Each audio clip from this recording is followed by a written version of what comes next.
You will never find a more wretched hive of scum and villainy. We must be cautious.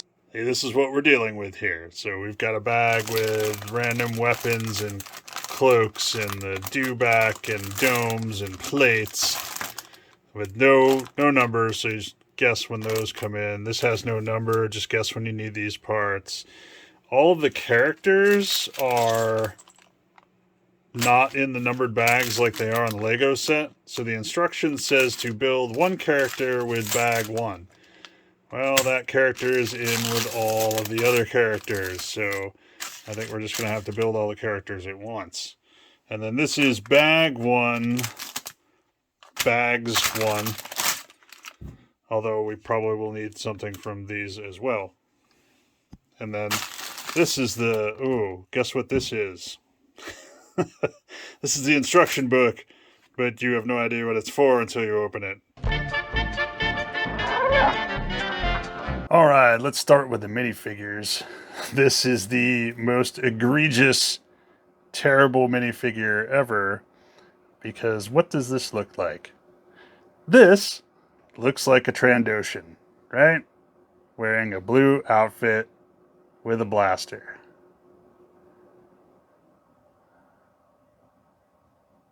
Yeah, look at that. That's a pretty cool Trandoshan figure, yes?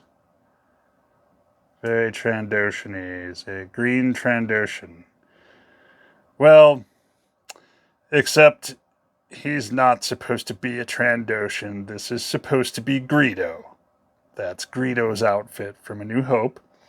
And that's supposed to be Greedo. This is clearly not Greedo. They just couldn't do the head mold correctly or whatever. I don't know. But this is the most egregiously stupid figure in the entire lot. I have already ordered a replacement real Lego Greedo from Bricklink because this is so bad. So, screw that guy.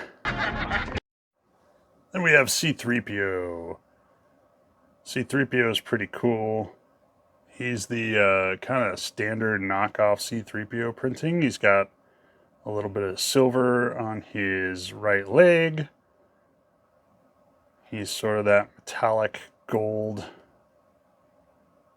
color plastic. And he's got the eyes in there. And he's printed on the back there. So it's a pretty cool C-3PO. This is the same knockoff that King put in the Millennium Falcon set as well. There's R2-D2. Once again, this is the default standard R2-D2 for the King knockoff sets. He's pretty cool. I wish that they would print him on the back.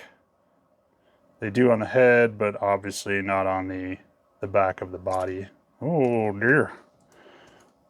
Oh my god, came off the Lego studs. Well, who do we have here but Farm Boy Luke? I built a lot of Luke's land speeders this summer, so I'm a little tired of Farm Boy Luke. But here he is, in all his knockoff Farm Boy Luke glory. He's printed on the front of his legs and the front of his torso. He's got his hair seems to come down quite a bit farther than it should. Kind of blocks his face there. We've got Ben Kenubi. Excellent. It's printed on the front there. Comes with a really dark brown hood. The camera almost makes it look black here. He's got his lightsaber. He's printed on the back of the figure. Do you know what would be cool? If this guy had a cloak. You know what the problem is with knockoffs sometimes, though? Is that they give you a maroon... they give you a maroon cloak that, yeah, that totally does not match. So we need to definitely get a matching cloak for this guy.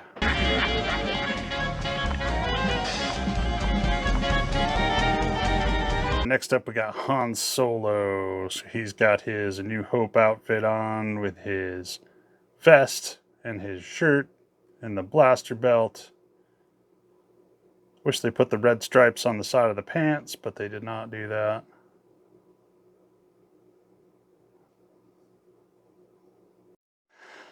All right, next up we got Ponda Boba, the Walrus man, who gets his arm chopped off by Ben Kenubi in A New Hope.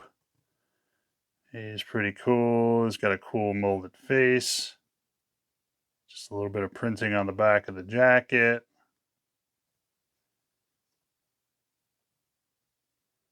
And we got his companion. I forget his name, Dr. something. I keep wanting to call him Dr. Zhivago. I don't think that's right. He's pretty cool. Problem with this guy is that the arms don't match the shirt color on there. So that's kind of weird. There's a little bit of printing on the back. A lot of these just have dark brown legs with absolutely no printing. Then we got Chewie with his bowcaster. Chewie is kind of the same. Well, I guess these are the same figures that King puts into their Millennium Falcon as well. They are okay. They're not great. You can see the printing color is definitely lighter on the legs than it is on the face.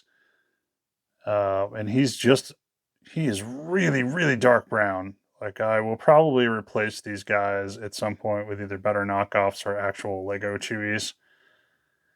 He's okay. He's got his bowcaster. And we got the little bat guy figure here. He's pretty cool. His little short legs because he had to reach up to the counter to get his drink because he was so short in the movie.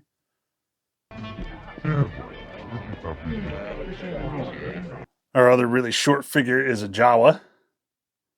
I wish I had like 20 of these to space around this because they're super cool looking.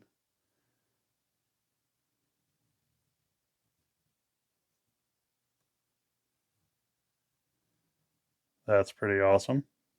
There's the bartender.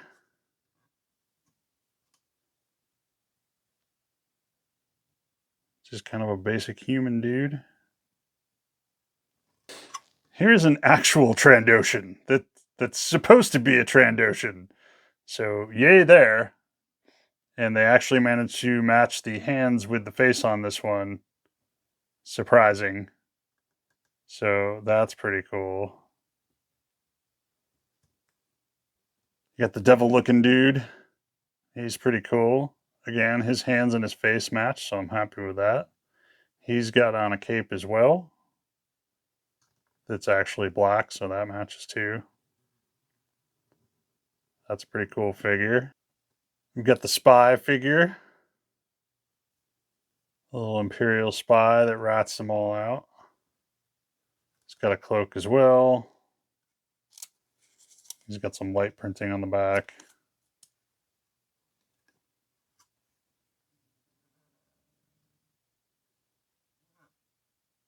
It's kind of cool. It's just a blank face, and then that thing goes on under the headpiece on the neck, and then the hood goes over it. Got the Hammerhead, or the Ithorian. He's cool. He's got a scarf. He's actually got printed feet and legs. That headpiece is really cool. Also printed on the back. We've got 3 of the musicians. I'm not going to put them all up here. They all just have different instruments, but other than that, they all look exactly the same.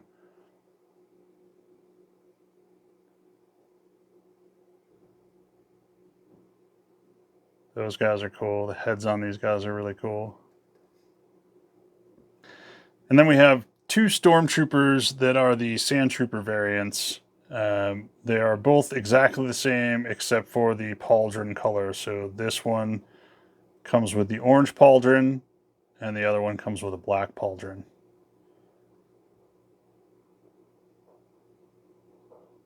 You can see he's got a pair of macro binoculars, and then they have the cool backpacks going on there.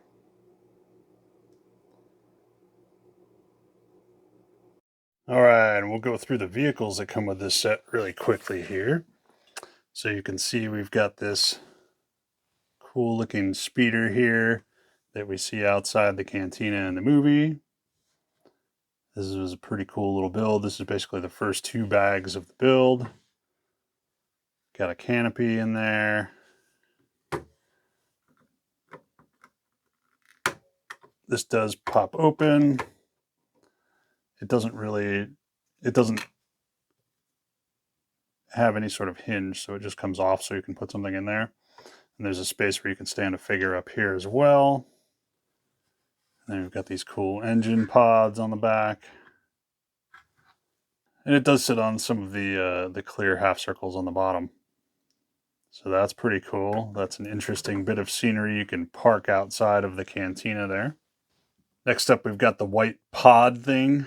I don't know if this is supposed to be a speeder or a escape pod or what the heck this thing was supposed to be in the movie, but it was definitely outside the cantina in A New Hope, and it's presented here in all of its Lego glory. This one hinges up. There is space to sit somebody in there. They show Greedo in the instruction book. I just wanted to point out, so you can see how all of the characters in the instruction book they're just drawings, right? Just like the rest of the instructions. Except for the Trandoshan stand-in for Greedo. If you can see that, they photoshopped in the minifigure's head over the drawing because they knew they didn't have the Greedo head for the set. So that's kind of funny. I laughed when I saw that in the instructions. So this is a crazy wide set. Normally, for a set like this, when you're expecting something like that to have a huge footprint and take up a lot of room, or something like the Super Star Destroyer to have a huge footprint and take up a lot of room. I was not expecting what is like I think it's a $350 Lego set. Obviously much cheaper with this knockoff set. I was not expecting this to be as large as it is.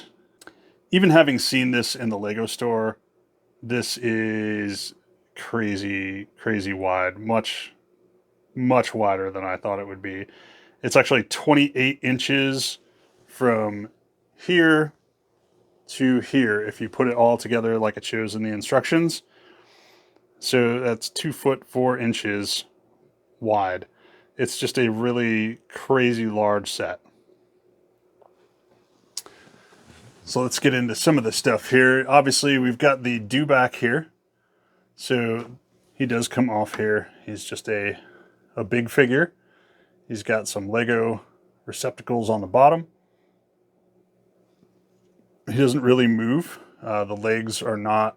They look like you should be able to move them, but you can't. The only thing that moves on this dewback figure is the mouth. You can open it to there, although that looks kind of weird.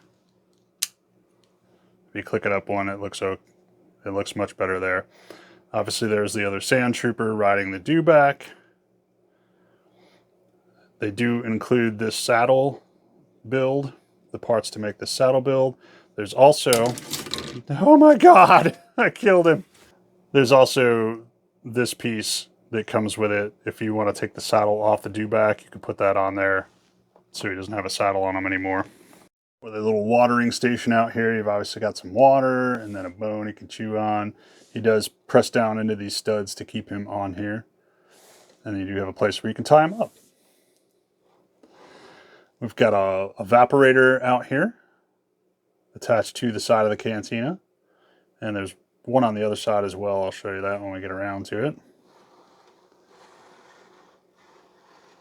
It's not hooked on there the greatest. It's just 2 grabby pieces and 2 little bars for it to grab onto, so it does come off pretty easily. You've got the front door of the cantina here. See if I can move the camera the right way. And then this door does have a piece on the top that you can pull up, so it makes it look like the door is sliding up and down. So that's pretty cool. Turn it around a little bit here. Got some more places to tie mounts onto the side of the cantina. There's the other evaporator on this side. You've got this little area that clicks into the side of the cantina on the other side, and some controls we'll get into later. These boxes just have some stuff in them. You can, like macro binoculars and stuff. There's a door on the back, has the same function as the other one. It slides up. Got some antennas and a dome.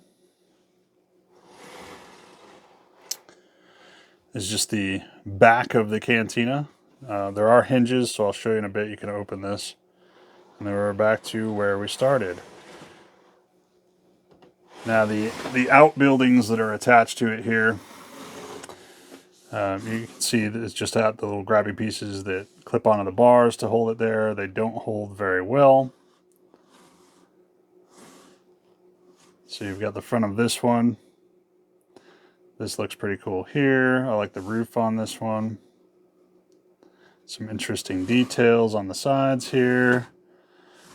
This is cool. You've got this awning.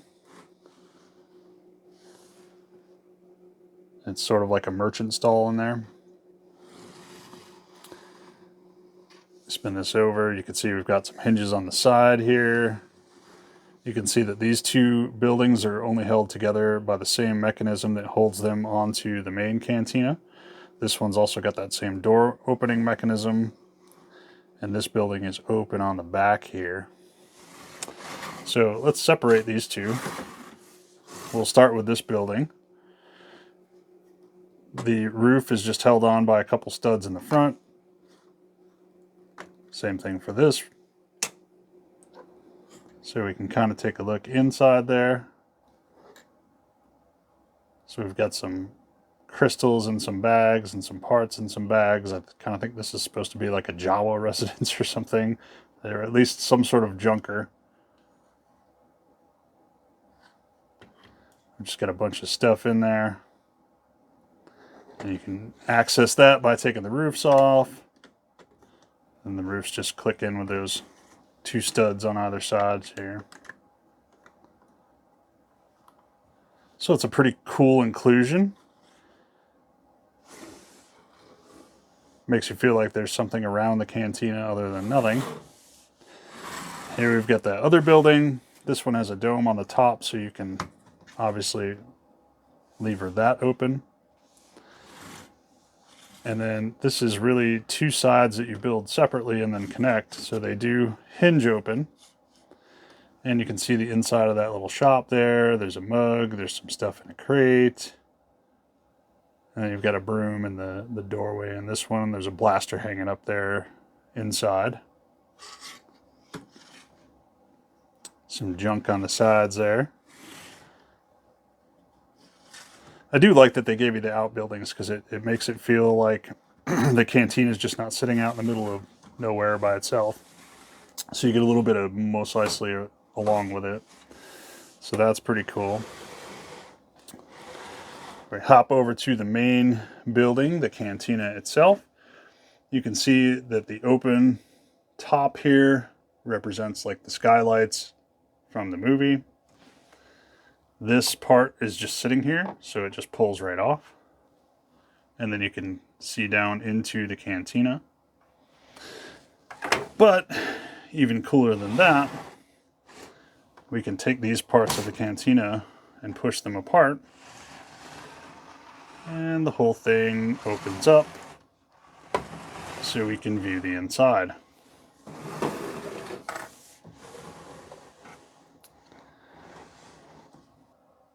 You can actually set this whole thing up like that so you can see the entire inside in one long line, which I think is pretty cool.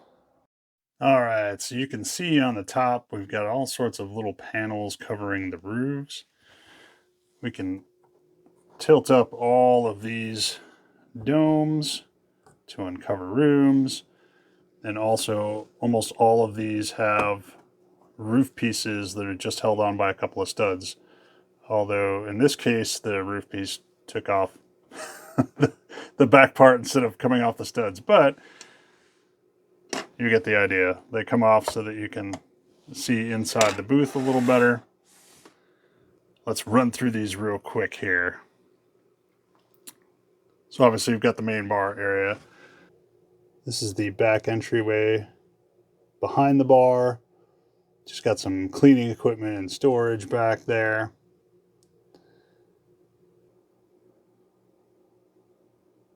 You can see all these booths have seats. It's not the easiest to get the characters to sit in those seats. Like those are just kind of sat in there. They're not actually on the studs because it's hard to get them in there and push them in there. But we've got a bunch of booths in there. If we get in behind these characters, we've actually got some bigger booths in there. This is the entryway. They do have the infamous Droid Detector in there. I don't know if we're going to be able to get a shot of it. If I could turn this massive thing around. There's actually a sticker on this in here for that Droid Detector. There's some seats up in there. Hey, we don't serve their kind here. What? Your droids. They'll have to wait outside. We don't want them here. And we have the musician stand in here. The booth with Han and quote-unquote Greedo. It's not really Greedo in this set until I replace him, but then we've got another large booth area over there. Now those buttons behind this set, like I said earlier, there's little levers here. When Han shoots Greedo, oh no, pops him right out of the seat. Of course, I guess part of the seat stuck on Greedo there, but as we all know, Han shot first. Yeah, that's it. That's pretty cool. So now you've got the entire Mos Eisley Cantina to display. And then it just all slips back together here. Whoops. I guess if you put them on the first row of studs, they're too close to the bar. It'll knock them off.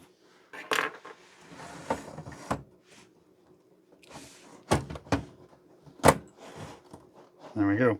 There you can see that Droid Detector unit in the entrance. Just a couple things to be aware of when you're building the knockoff version of this. There's a long bendy tube that goes around the bar. It is way too long, so it'll go into the back room here. So you're going to need to trim that once you get it bent around the bar. Again, when I'm building knockoff Legos, I like to have one of these handy. It just lets you clip things, especially because all the weapons come on sprues and you have to detach them, and sometimes twisting them all gets really tedious, so clipping them is so much faster. All right, guys, that's it. So I purchased my Cantina from Hero Toys. It is the King version. It was $130 US with free shipping when I got it. Compared to I think it's like $350 US for the Lego one. That's kind of hard to find now. I kind of wanted the Cantina, but not $350 want. So this is a cool option. I am spending an additional $10 getting the Greedo figure because the one that came with it is terrible, and I'll probably spend some money to replace the Chewbacca figure at some point in the future because those aren't very good either. But for 130 bucks, can't really complain. And if you're wondering where I bought it, go Google Hero Toys. I don't do links on these videos for knockoffs because I don't want to get dinged by YouTube. So there you go. Awesome, guys. Well, if you like this video, go ahead, give us a like and subscribe. Leave a comment down below, and I'll see you here on the next one. Yes, I bet you have.